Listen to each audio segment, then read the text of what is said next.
Muy buenos días, muchachos. ¿Cómo me están escuchando ahí? ¿Me están escuchando bien?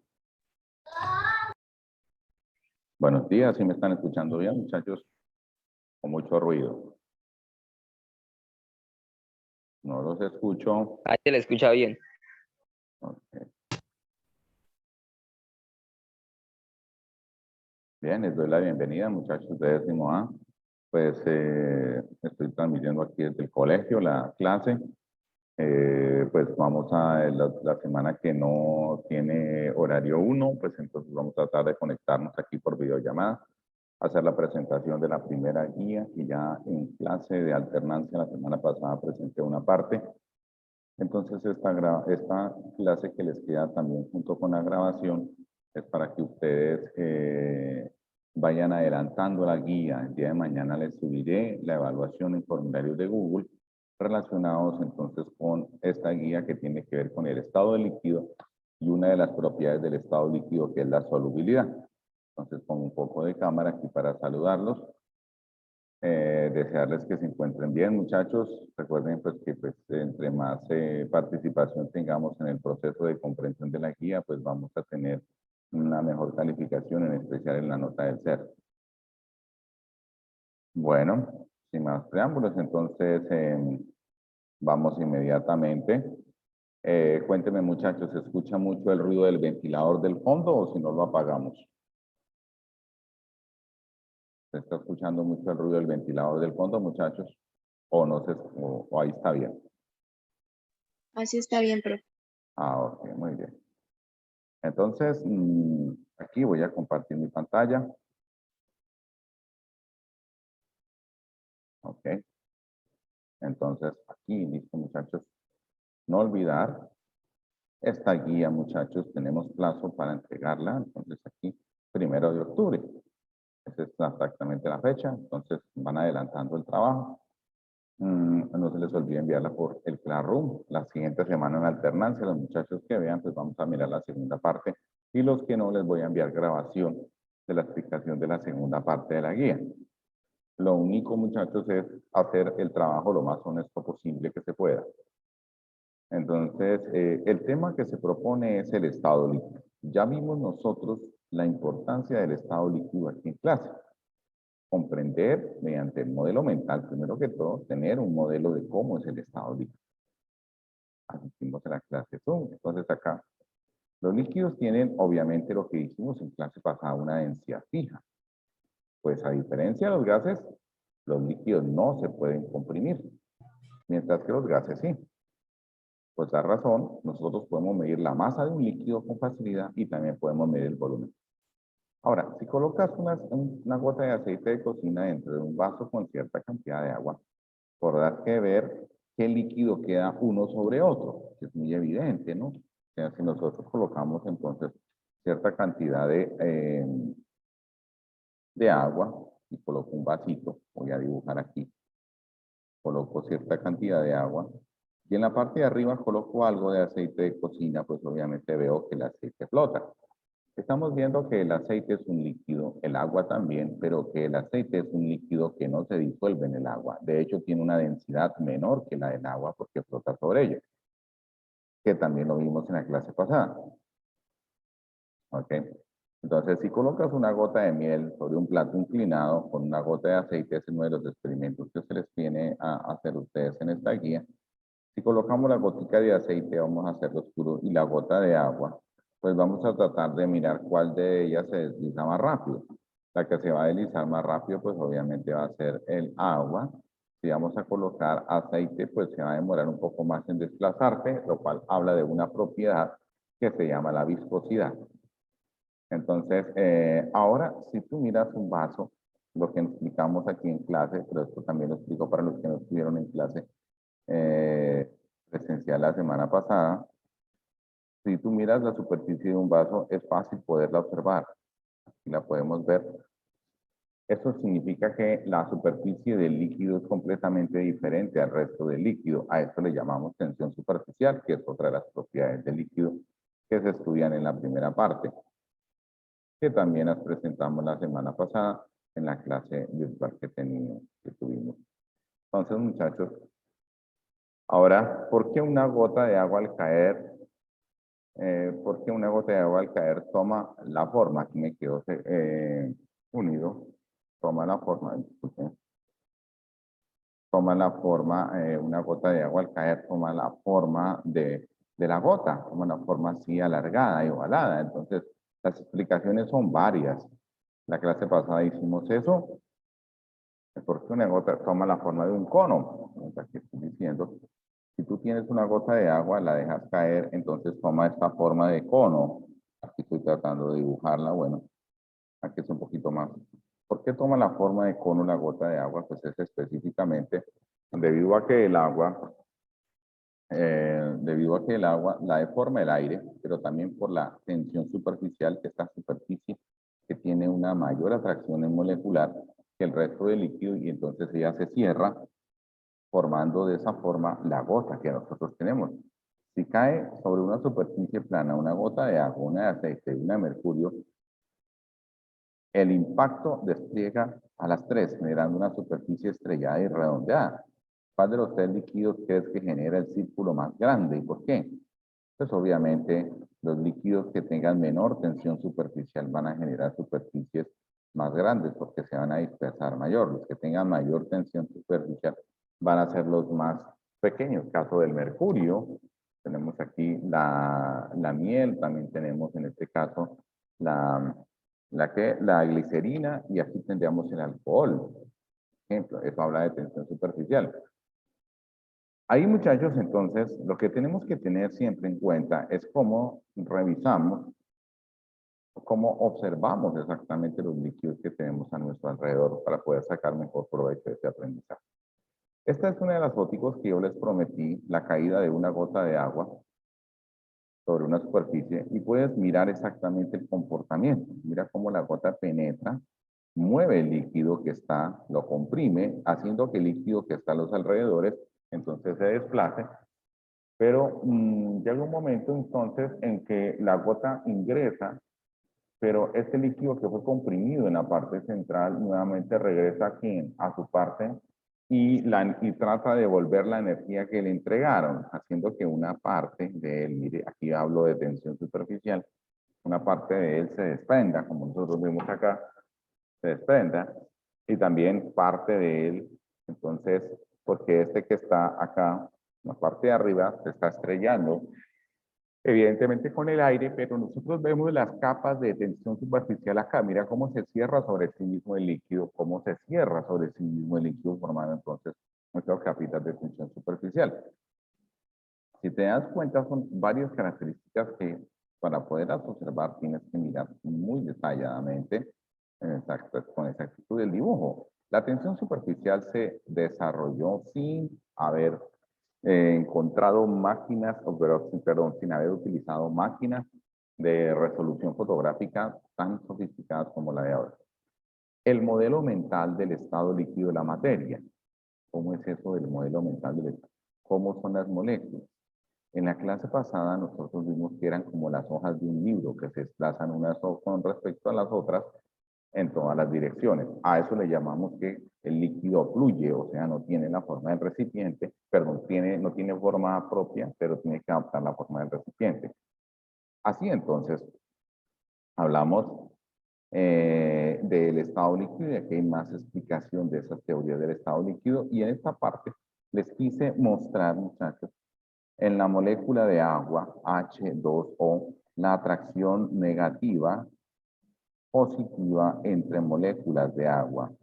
Resulta que aquí este va siendo positivo y mira la atracción. Aquí también sigue siendo positivo y mira la atracción hacia abajo. ¿Sí? Este es positivo, abajo es negativo, por eso entonces la atracción hacia abajo. Y así sucesivamente también atrae las moléculas que están a su lado. Es decir, que el hidrógeno prácticamente aparece rodeado de, perdón, el oxígeno aparece rodeado de hidrógenos. Y así también sucederá hacia el frente, saliendo de la hoja. La misma disposición, pero tienes que tener en cuenta que a medida que se acerca oxígeno e hidrógeno, como tú puedes ver acá, se acercan estos dos. A medida que se acercan, también se acercan los dos átomos de hidrógeno, lo cual hace que se rechacen. O sea que las moléculas sufren una continua atracción y rechazo. Cada una de las moléculas de agua, H2O, sufren una atracción y rechazo prácticamente en el mismo instante. ¿Y eso qué genera? Genera que las moléculas se puedan desplazar unas con respecto a las otras y generan las líneas de corriente de líquido. Nosotros también vimos parte de la clase pasada. Ahora, bueno, aquí me falta borrar. Listo. También podemos mirar algunas de las propiedades de los líquidos. Entonces, una de las propiedades son las siguientes. La densidad. La densidad la vimos en la clase pasada, pero ahorita la vamos a hablar. La tensión superficial, la viscosidad y la presión de vapor de un líquido. La densidad es una propiedad muy sencilla que hace referencia a la masa y al volumen. Hicimos esto también en clase con unos ejercicios. Hubo estudiantes que presentaron su procedimiento muy bien. Es masa dividida entre volumen. Pero yo explicaba que a veces puede suceder que aumente la masa y aumente el volumen, lo cual la densidad permanece constante.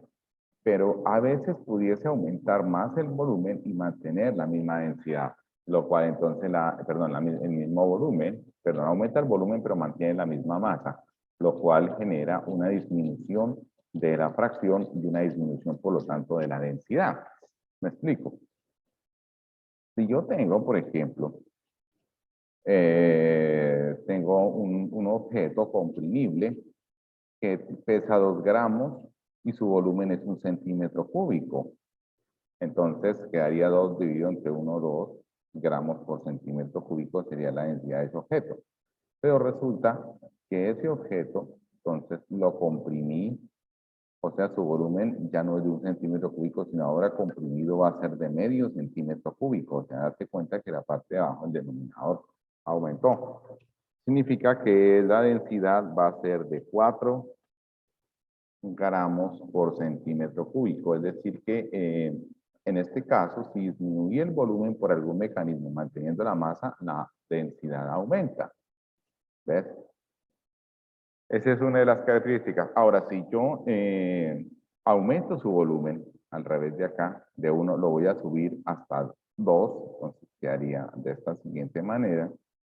Por lo tanto, 2 sobre 2 nos daría una densidad de 1, igual a la del agua.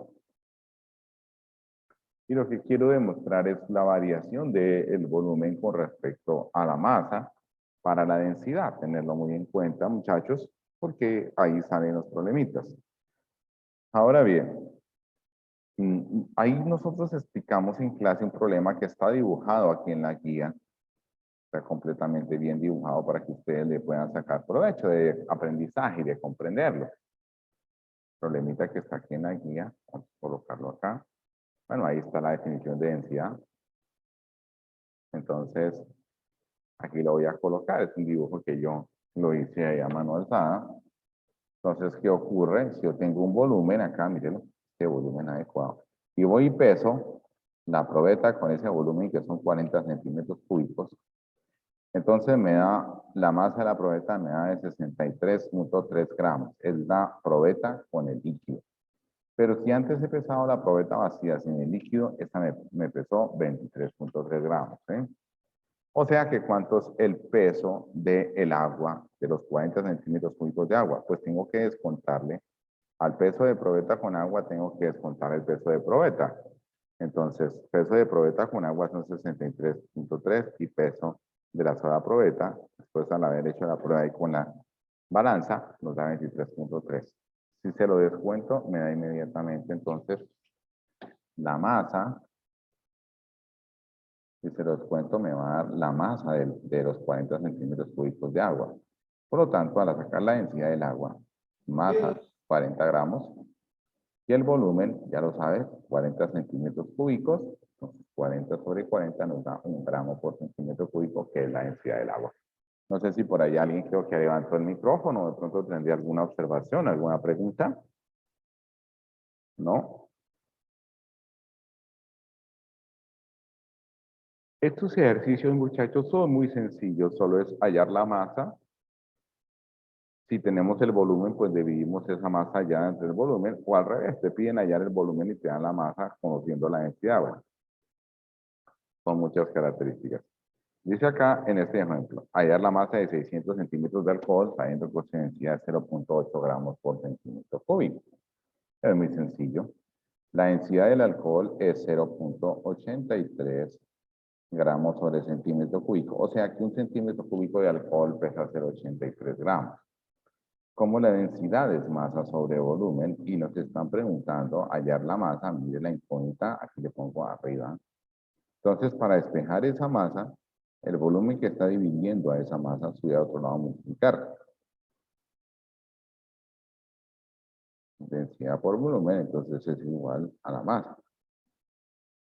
Y ahí entonces reemplazamos.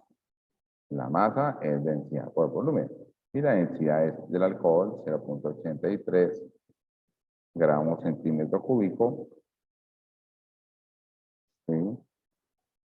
Por el volumen. El volumen son 600 centímetros cúbicos. Y listo, ahí se cancela y nos da exactamente el problemita. Entonces sería 0.83 por 600. A ver, ayúdenme muchachos. Entonces sería 0. A ver, ¿cuánto nos da? ¿Alguien ya le dio? Si hago esta multiplicación nos da 498 gramos. Eso significa que ese volumen de alcohol pesa 498, casi media libra de volumen. Son 600 centímetros cúbicos de alcohol, pues es algo considerable. Teniendo en cuenta que la gaseosa litro dice 1 litro, 1000 centímetros cúbicos. Aquí estamos hablando de algo que es un poco más de 1 litro, pero de alcohol. Entonces eso pesa casi 500 gramos. Bueno, en eso es para que nosotros veamos cómo es que se utiliza el concepto de densidad. Vayan desarrollando sus guías y preparen la evaluación del día de mañana por formulario de Google. Bueno, pues acá continuamos. Bueno, otro ejemplo es, ¿cuánto pesan 500 gramos de glicerina si su densidad es 1.2 gramos por centímetro cúbico? Densidad es masa sobre volumen y date cuenta que lo que me preguntan es la masa. O sea, perdón, lo que me preguntan es el volumen. Volumen es lo que me preguntan. Tengo que sacarlo del denominador, luego lo subo, queda que volumen por densidad esa masa, pero realmente me están preguntando por el volumen. Entonces, este que está multiplicando al volumen al otro lado pasa a dividir. Entonces, queda volumen es igual a masa sobre densidad. Y el volumen, entonces, en este caso sería la masa, 500 gramos, ahí lo tenemos en el problema. Mire, 500 gramos. Y la densidad es 1.2 gramos sobre centímetro cúbico.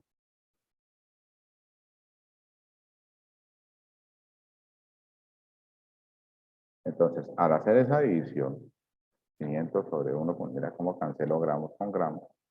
Entonces quedaría 500 dividido entre 1.2. Entonces acá,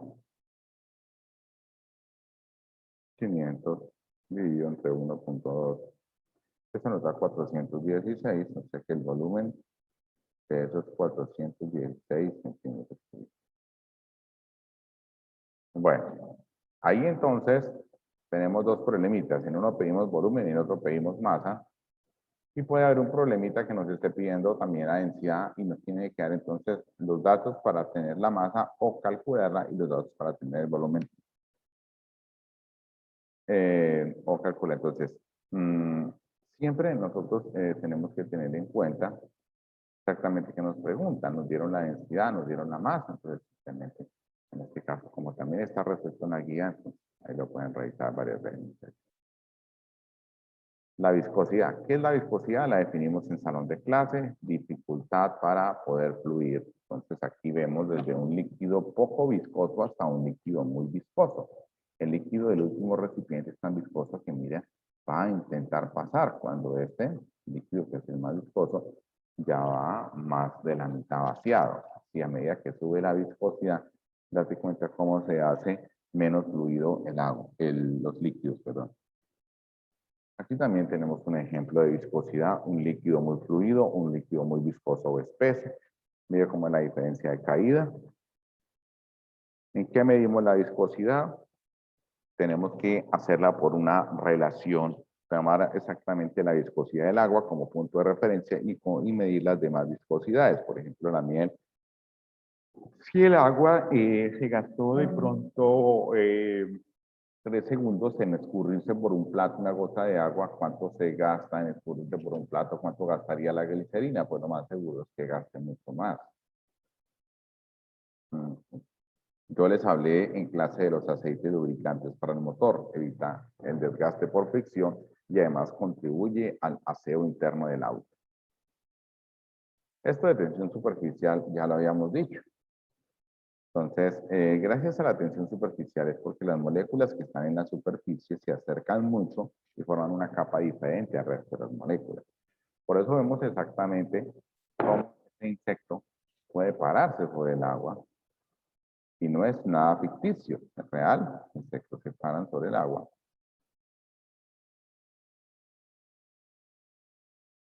Aquí tenemos un caso específico de la tensión superficial o esa capa que se cierra de líquido. También tenemos este jaguar tratando de salir del agua. Date cuenta cómo se curva. El agua siempre trata de cerrar la superficie lo más que puede. Otros casos de tensión superficial de cuando se pone un gancho a flotar sobre el agua y este caso, unas goticas y miren la forma que genera esa tensión superficial. Entonces, la tensión superficial no la podemos calcular, podemos tomar algunos datos del internet. En Newton por metro cuadrado es una medida que se da para la tensión superficial a nivel científico. Es una medida, entonces, para que la tengan en cuenta.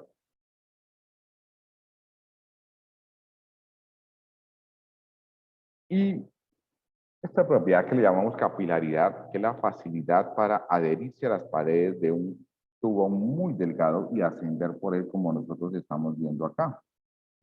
El mercurio, mire, tiene una baja tensión superficial, mire dónde queda, pero el agua tiene una altísima tensión superficial, que hará suficiente para que desarrolle bien los procesos de mantenimiento de los seres vivos.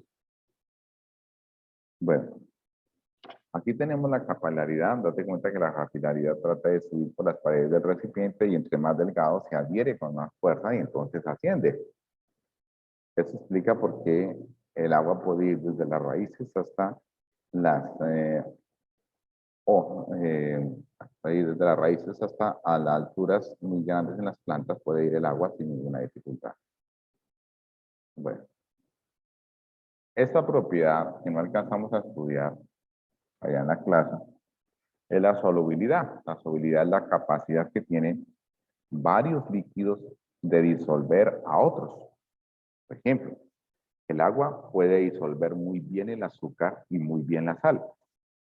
Cuando preparas café, ¿qué disuelve el agua? Disuelve café, disuelve azúcar y también disuelve leche. Significa que el agua tiene una gran capacidad de disolución, sin embargo es limitada.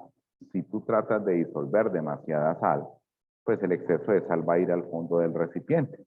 Así habremos conformado una solución en la cual el solvente se ha saturado porque ha recibido la cantidad de sal necesaria para que ya llena sus espacios y el exceso de sal entonces cae al fondo del recipiente. A veces la temperatura nos ayuda con la solubilidad. Bueno, aquí tenemos lo que nosotros conocemos como una solución. Una solución es una mezcla homogénea donde yo ya no veo el soluto. Una suspensión lo veo parcialmente.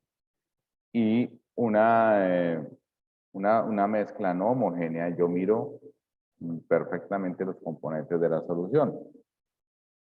Estas son algunas características. La solubilidad, desde luego, muchachos, depende de la temperatura. Si agrego solvente y agrego soluto, entonces el soluto se está mezclando con el solvente para formar todo lo que llama la solución. El comportamiento de una solución es que las partículas del soluto, o sea, el que se disuelve, quedan adheridas a las partículas del solvente, o sea, el que disuelve, quedan dispersas. Bueno, cuando nosotros miramos la acción de los líquidos. Pensamos en algunas circunstancias, como por ejemplo los microorganismos, entre estos tenemos el SARS-CoV y su fácil forma de transportarse. Sin embargo, la acción dual del jabón, por un lado es polar y por el otro lado es apolar. Nosotros tenemos aquí este caso, el jabón, uno de los tantos, ¿no?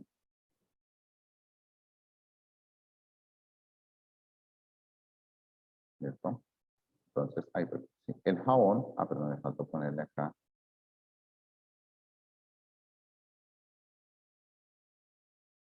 A ver.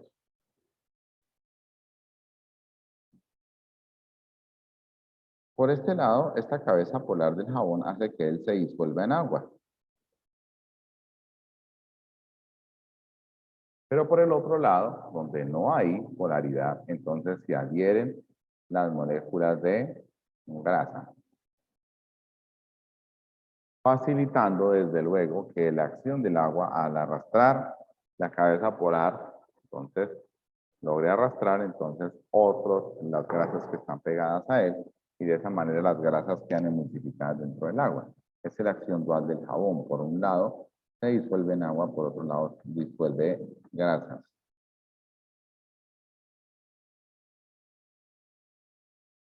Bueno, vamos ahora aquí a hablar de los elementos de una solución. Los elementos son los siguientes. Soluto es la sustancia que se disuelve. Solvente es la sustancia que disuelve. Y la solución, y en la parte donde más se equivocan los estudiantes, es la suma o la mezcla de soluto más solvente. Aquí tenemos algunas medidas de solubilidad, muchachos, que se pueden graficar en el ácido clorhídrico. En 100 gramitos de agua, a una temperatura de 0 grados centígrados, solo se pueden disolver en 100 gramos de agua 35,7 gramos de sal. Yo tengo cuenta que aumenta la temperatura y aumenta la solubilidad, porque si es más grande la temperatura, la solubilidad ya no es de 35,7, sino de 36. A 40 grados centígrados sube, pero ya sube muy poco. A 60 entonces sube, pero también sube muy poco. 80 y a 100. Pero si comparamos con la solubilidad de otro soluto, como es el sulfato de sodio, entonces a 0 grados centígrados se pueden disolver 7,2 gramos de sulfato de sodio. A 10, perdón, se pueden disolver 9,8 gramos de sulfato de sodio. Y así sucesivamente. Date cuenta que a medida que aumenta la temperatura, aumenta más la temperatura de ebullición. Pero a medida que aumenta la temperatura, entonces aumenta el grado de solubilidad.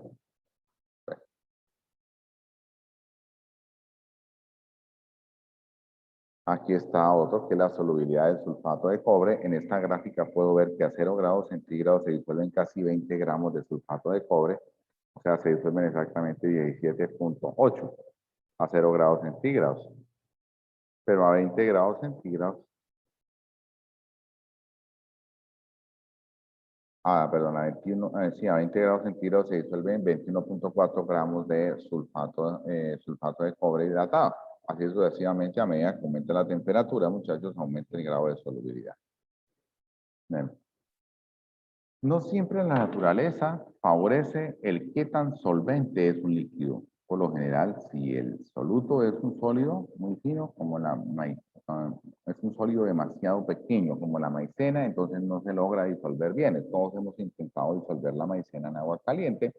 Eso significa que la maicena tiene un tamaño de grano muy pequeño, tanto así que no lo podemos coger con las manos, pero al agregarle en agua caliente se aglomera.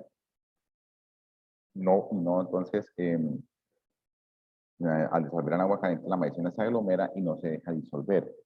Las variables que influyen en el grado de solubilidad de un solvente puro son la temperatura, quién es el soluto, si es polar o no polar. Si el soluto es un sólido, depende del tamaño de ese sólido, porque como ya les mostraba, la maicena es demasiado pequeña y no se disuelve en caliente. Si hay agitación de la mezcla, que favorece la homogeneidad, que se homogenice, entonces Aquí hay unas curvas de calentamiento.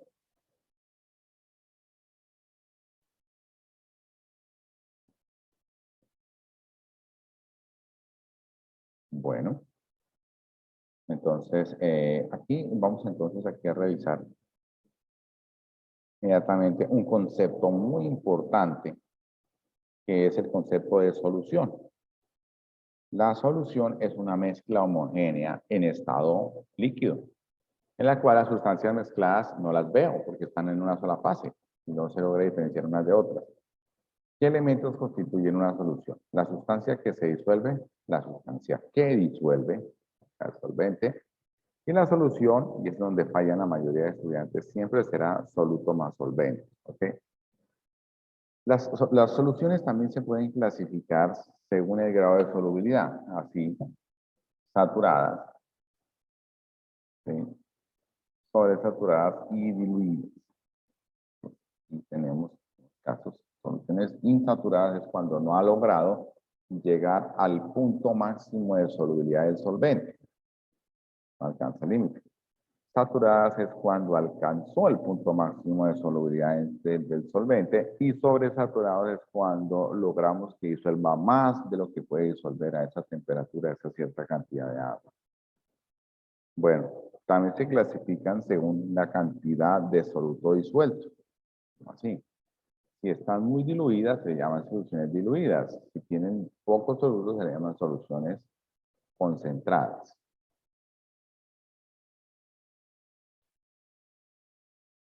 Aquí tenemos. El soluto es el amarillo, el solvente es azul. Como está completamente disuelto el azul dentro del amarillo, hablamos de un color, como es el que estamos viendo acá. Pero resulta que en el caso de seguimos agregando soluto, más que haya agitación, no vamos a lograr degradar estos solutos. También va a suceder acá. Entonces, bueno.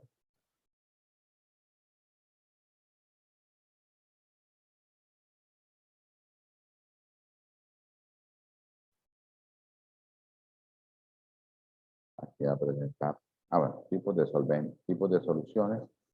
Entonces tenemos, si la solución tiene mucho soluto, perdón, mucho solvente y poco soluto, hablamos de soluciones del 25, del 0 tanto, y eso entonces son soluciones homogéneas que requieren entonces, y para que son mezclas homogéneas que cuando se quita cantidad de soluto, entonces significa que en la unidad de solución hay mayor cantidad de solvente. Vamos a pensar también qué tan favorable es eso para los seres vivos y un ecosistema. Bien.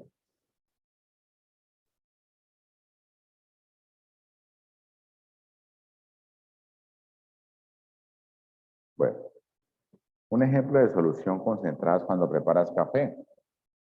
Lo filtras, ¿por qué? Porque desde luego que hay una cantidad de café que no se logró disolver. Entonces, porque el agua se saturó en café. Entonces, al quitarlo de ahí, convertimos el agua de una solución sobresaturada a una solución saturada. Perdón, de una solución insaturada, ¿sí? A una solución saturada, o sea, aumentando la cantidad de fluido. Bueno, esto ahí para que lo vean. Pues.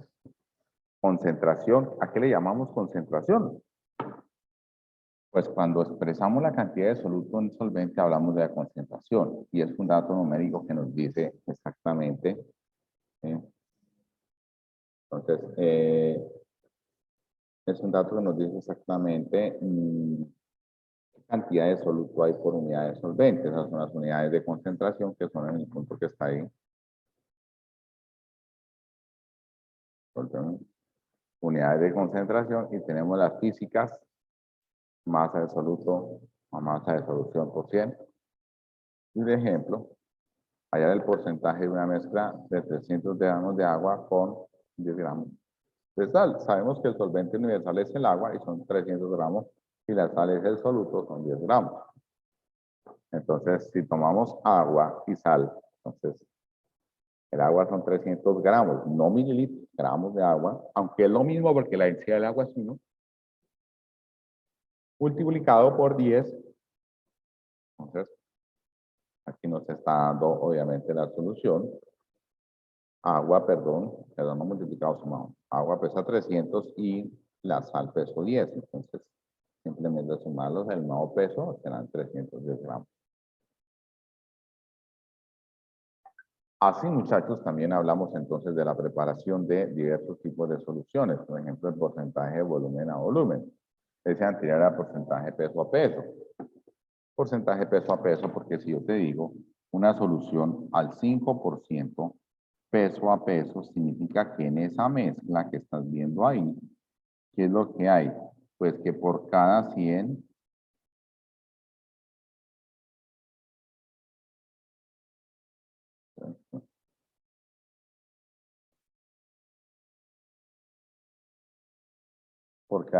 centímetros cúbicos de agua,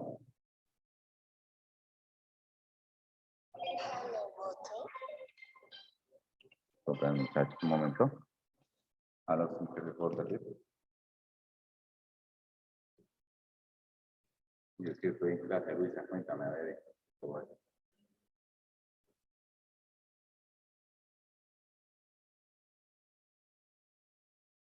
No, corazón, yo ya fui claro en eso y que son máximo 5. Y eso ya no voy a cambiar porque entonces los de 6 me van a decir que de 7. Eso ya me ha pasado y mejor dejémoslo así. 5. Si tienen 6 integrantes, entonces hagan 2 grupitos de 3 y cada grupito presente su informe. Igualmente se comparten los datos, porque no se hace igual es el informe. ¿Ok? No. Ya me han dicho 3, imagínate. Y como me han dicho 3 grupos que los deje de 6, también voy a encontrar grupos que están de a 1 o de a 2. Fíjate cómo es eso. ¿Sí? Entonces hay faltas de diálogo entre ustedes. Ok. Bueno, que estés bien. Bueno. Espera, muchachos. Entonces, yo preparo una solución. Aquí. Al 5% peso a volumen significa que por cada 100 gramos de solución hay 5 gramos de muestra o de soluto. Yo simplemente la preparo es peso 5 gramos. Si es de sal en agua, por ejemplo, peso 5 gramos de sal. Y como la densidad del agua es 1, entonces voy a medir 95 centímetros cúbicos de agua, que es lo mismo que 95 gramos de agua. Estos son 5 gramos, y aquí habrían 95 gramos de agua.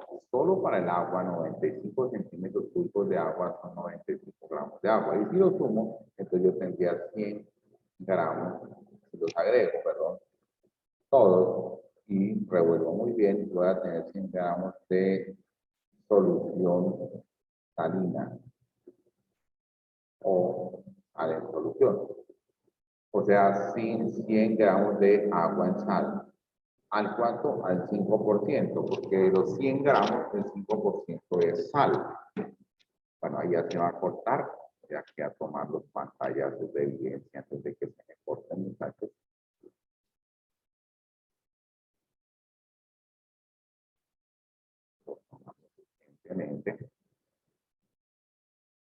Y continuamos en la siguiente clase. Agradezco la participación bastante nutrida de bastantes muchachos.